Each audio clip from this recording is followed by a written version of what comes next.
I mean, people know there's an economic crisis. You don't, you live in the real world, you know that prices are going up, you know probably that the British economy, maybe and the American economies, are shrinking, they're in recession.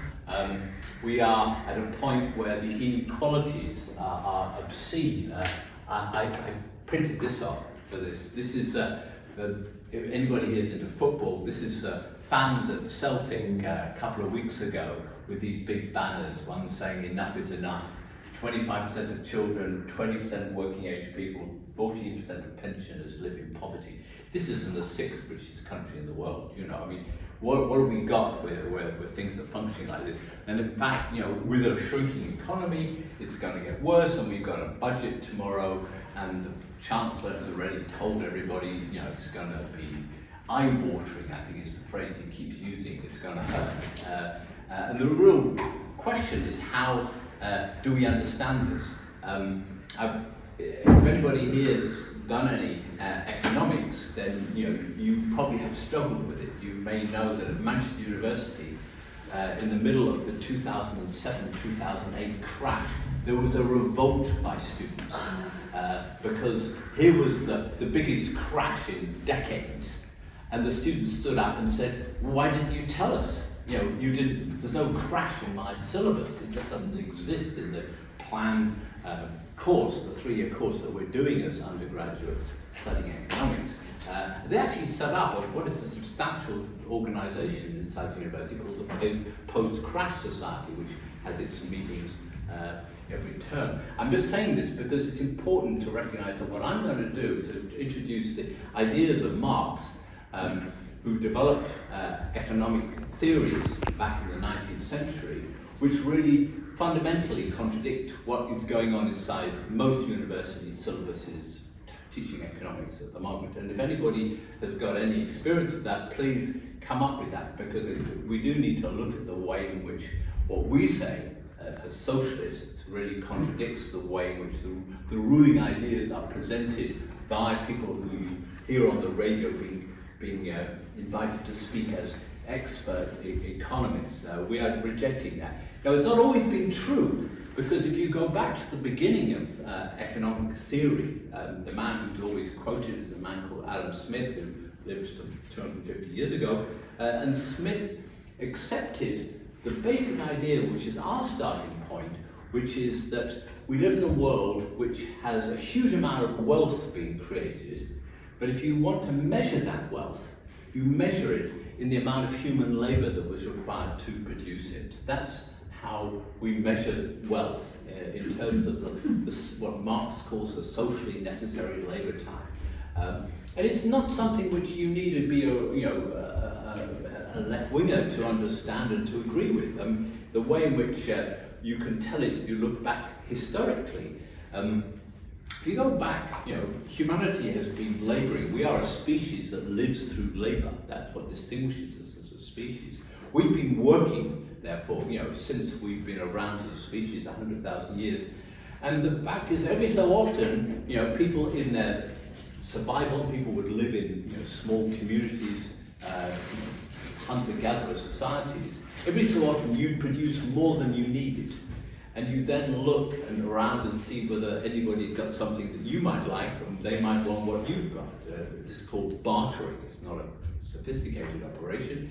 But the question is, when the person who's got a surplus of apples meets the person who's got a surplus of fish, how do you decide what you're going to exchange it for? What does 1 pound of fish get? How many apples do you get? And the basic argument is that you exchange it on the basis of how much effort did you have to put in to produce what you're trying to exchange. It's the labour theory of value, basically saying that since humanity has been producing a surplus, so it's been working on the basis that the value of what you produce is the value of, is measured in the labour time that is needed to produce it. And that goes back, as I said, thousands of years before class society exists, when we live in small classless communities. Having said that, for the last 10,000 years, humanity has been divided into classes, and for most of those 10,000 years, most people worked on the land, and they worked under a land owner, a landlord, a lord of the manor, or whatever. Some people were slaves, were the property of the. Either way, you laboured very clearly for the lord of the manor. And what we in Britain, for much of these the last 2,000 years until quite recently did, we actually worked. The system was called feudalism, and you had a system whereby people basically worked for the lord, and at the end of the harvest, you basically took what you produced, and some of it you kept for yourself, and some of it you gave to the lord. Some of it you also actually gave to the church, which would take 10%. And that was the class divide that ruled feudal society. But within that came the development of different kinds of farmers. Farmers who were actually renting their land, hiring the labour, paying them wages, and looking to make a profit, or what in Marxist terms we call a surplus, because that was a way in which they could develop and enrich themselves by clearly not just using labour as the lord of the manor did, but actually doing it as a way of enriching themselves. And they do this not only as producers of farmers, but also in trading. And you get things like the development of the slave trade, where human beings are now being exported as a commodity. And what you have is a transformation of society, where instead of most people producing and consuming stuff within a small household, so that most of what is in the household is actually created by your family unit, we now move to a situation as we have today, when you look around this room and the clothing we wear and all the rest of it, and if anybody's wearing or can see anything that they themselves can even name the person who made it, I'd be interested, because the reality is that we now live in what is an exchange of commodity. And I've got a little jargon sheet here. The key word, it's a commodity economy. And Marx starts by looking at the commodity in his famous book, Capital. And he looks at the commodity, he says, the interesting thing about the commodity is we live in a society which is just a wealth of commodities, huge quantities of being produced in a way which has never been known before in history. But each of them has got two qualities. One, it has to be of some use to somebody, it has a use value. And the other thing is that it has an exchange value. It has to be something which can be turned into money. So what you get is a transformation from the very basic pre-capitalist kind of use of money, marketing, which I've called here CMC, where money is simply used as a means of exchange, where you use it because in a marketplace, if you're producing fish and you're producing chickens and you're producing apples and you're producing vegetables, you actually don't want to have to find somebody who's got what you want. You actually want to be able to sell it, turn it into cash, and then use the cash to buy what you want. It's a very basic use of money. But what you have with the rise of the capitalist class, as I said, it could be a farmer, it could be a slave trader, is somebody who actually starts not as somebody who's producing a surplus from their own labour, but is somebody who starts with money and then begins to actually employ other people, use other people's labour, and accumulate wealth by the process of production, which they no longer actually directly intervene in. You're not labouring, you're not making things, you're hiring people who make things for you. And that then leads to, you hope, a profit. That's the whole point about the system. That you start with money, you create commodities, or the way I put it here, you actually purchase commodities, and labour power, that is the ability to work, which is what most of us have to sell in order to survive.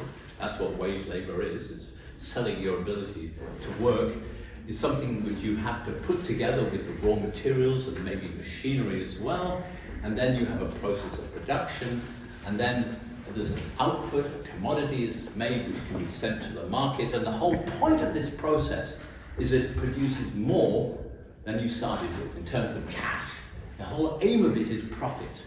And when we look at how we have a system now which is driven by the need to produce profits, we can begin to understand how we're failing and failing and failing as a society, not as a failing to deal with the problem of climate change, because here you have what is the heart of capitalism of the last 2.5 centuries, which you see first and foremost in Manchester, where the factory system began at that point, is you have a drive to use the cheapest form of energy in order to make the largest amount of profit.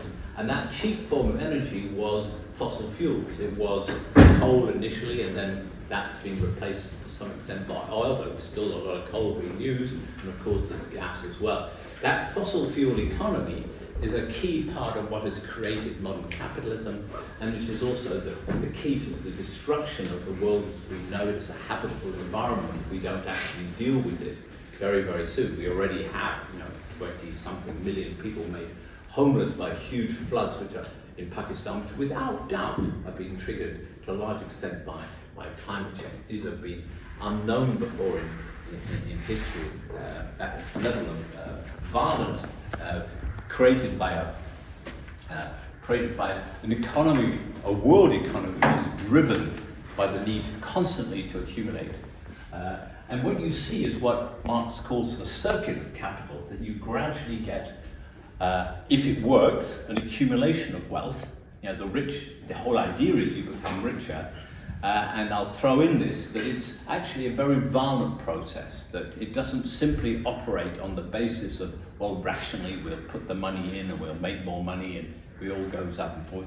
The reality is that you're never quite sure whether the conditions will suit. If every capitalist throws all their money in at the same time, making the same product, the chances are that you will have too much produced. At that point, it will be impossible to sell everything. At that point, you'll have a crisis. And in truth, that has been the history of capitalism now since the 1820s. We're talking 200 years. Very, very, very roughly, once every 10 years, you have a crash. Because at some point, people who've got money suddenly decide that they're not willing to take the risk. They'd rather keep it somehow, maybe speculate with it, maybe invest it in property or whatever, something which isn't going to be a risk in the same way as the process of production and marketing and selling is a risk. And so what you have is a system which goes through periodic crises, and in going through periodic crises, what you find is that it's a bit like a game, I use this more than too often perhaps, a game of very violent musical chairs. What Marx calls the concentration and centralization of capital. What happens is that every 10 years or so the music stops and there's unemployment, but there's also bankruptcies. And what then happens is, of course, that the number of companies that survive the crash is reduced, but the ones that survive tend to be bigger. So you get fewer and bigger businesses, the centralization and concentration of capital. I'm sorry, I haven't put that on the jargon sheet. So what you've now got is a system which is driven by the need to compete, and in order to compete you want to squeeze your workers. And what Marx does is he says capitalism is basically, capital is a relationship. It's basically the world dominated by a production system, a mode of production, again to use Marx's phrase, which is using human labour as wage workers who have to sell their labour in order to be able to survive, capitalists who need that labour in order to be able to make the profit which will enable them to continue to expand as capitalists. And what you then have here, and I need to find my, it's actually over here now, is, I'm just trying to find my, I'm sorry, it is here. You actually have, what Marx talks about is labour power, which he calls variable capital, and it's variable because it's actually self-expanding capitalism. That's where when labour power is applied successfully, it creates more wealth than is actually received. That's the whole point about wage labourers. You don't have to pay workers the full value of what they produce. You wouldn't hire them if you did. You only do it in order to be able to expand your own capacity as a capitalist to compete. So Marx calls that variable capital. At the same time, Marx talks about the way in which capitalism as a system uses dead labour, that is what has been accumulated in terms of past profit, which is now being used in the process of production, typically in the form of machinery. Yeah? And what you have as a system is this combination of living labour and dead labour, which is what is the norm, for most people working. You are put to work in a factory, in a workplace, in an office, whatever it is you're working, and you're told this is the equipment you have to operate. And as you operate it, you are actually transferring some of the value of the constant capital as it wears out through your labour into the product, which is then being sold, hopefully, from the capitalist point of view, for a profit. So you have the labour power, you have the means of production, and the idea is to produce the surplus. Yeah?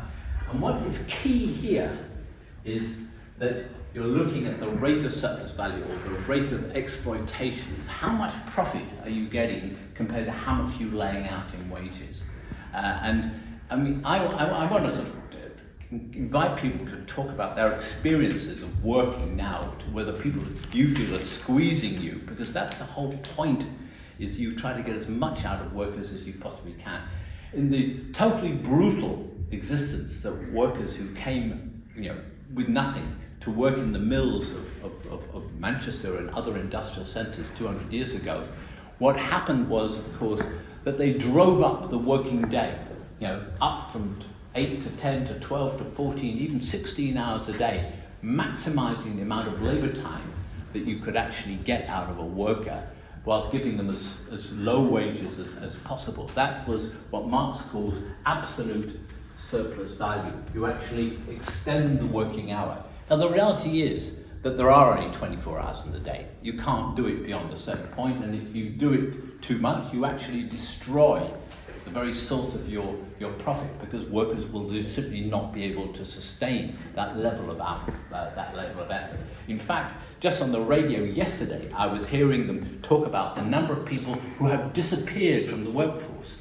And initially it was said, it's all because of long COVID. And now they've studied and they found actually no, it's people who've decided that working conditions are so bad, they'd rather take the hit of being poorer, take their pension, and possibly do things like care for a relative at home or whatever it is, but use their life for something which actually they find is rewarding and isn't the product, a case where you're scared to go to work every morning because some bully who's going to shout at you as a supervisor. That is what Marx talks about, basically, in increasing the relative surplus value, which is not having a longer working day, though they will try and rob you of your tea breaks, and they'll try to cut you, get you to have your lunch at your desk and all the rest of it. They will steal time off you if they can. But what they'll really try and do is just make work more intensive. So you actually work faster and faster and faster in order to actually produce the value of your own wages in a shorter part of the day, which leaves more of the day to be accumulated as profit by the employer.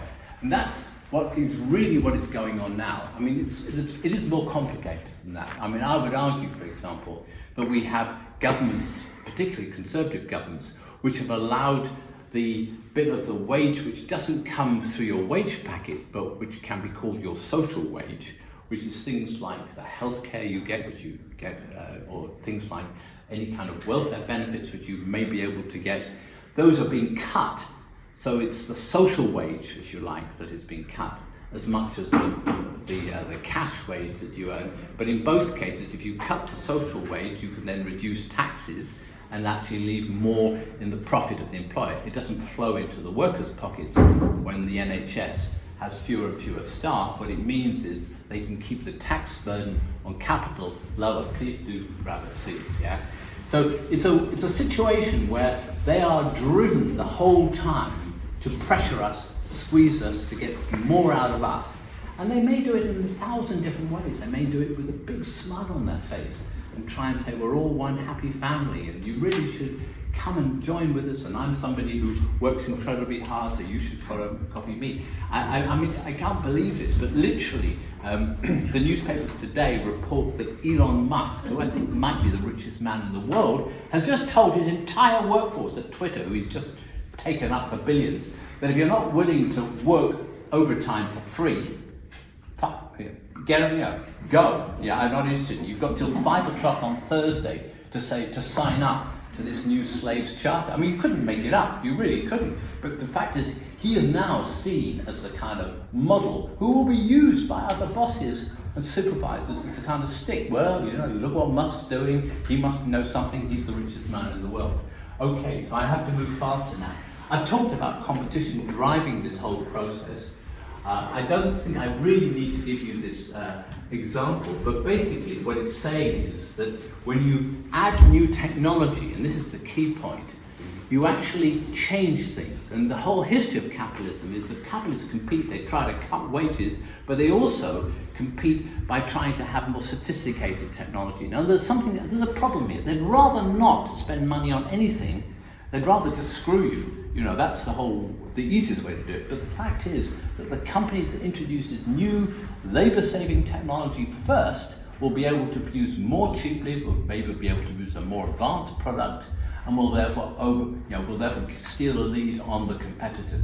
So in a competitive system, capitalists are forced to keep up to date with the technology.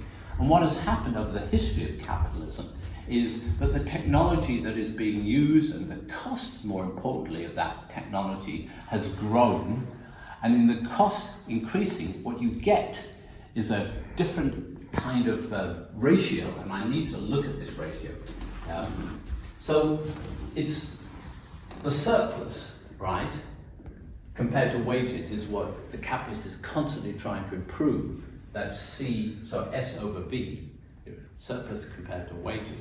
But actually, the capital you're using isn't just wage labor, the cost of wage labor is also the cost of the equipment, the technology.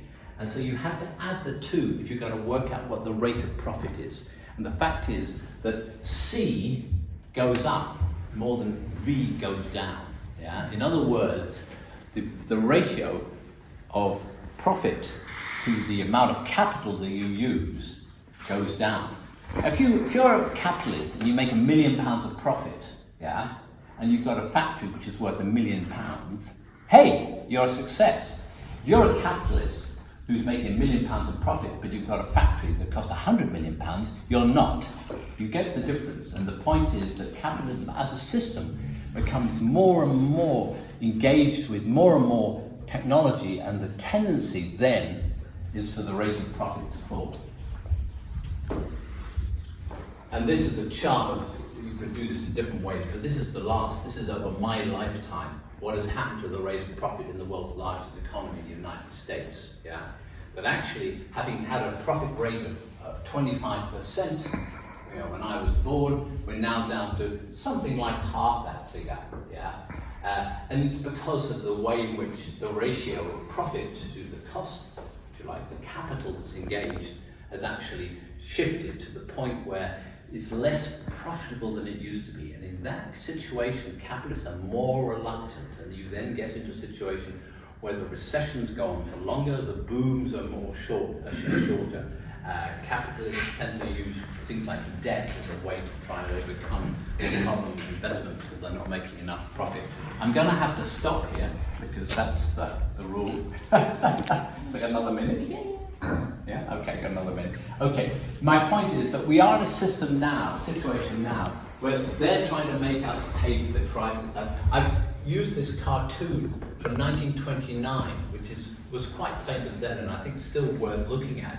This is a cartoon of a bunch of people on a ladder, and the richest one is at the top, and the poorest is at the bottom. And they're all saying equality. The guy at the top is saying equality of sacrifice. Everybody takes one step down. Yeah, and of course the guy who's at the bottom is going to go underwater. Yeah, and that's actually the situation which we're going to face tomorrow. You know, equality of sacrifice is actually going to push people beyond, you know, being able to survive in anything which deserves to be described as properly human. And that is what we really need to challenge. We have the most fantastic number of disputes going on, and we hopefully will have a chance to talk about some of them. The reality is that we are at a moment now where there is a real fight back. You know, the phrase "enough is enough" is not just a slogan. There are people in their tens of thousands who have balloted for strike action, hundreds of thousands who balloted for strike action. We're going to see a huge crunch, and at the end of the day, it's going to be about Who pays for the crisis? They want to make us pay. They always have done. We have to stop them.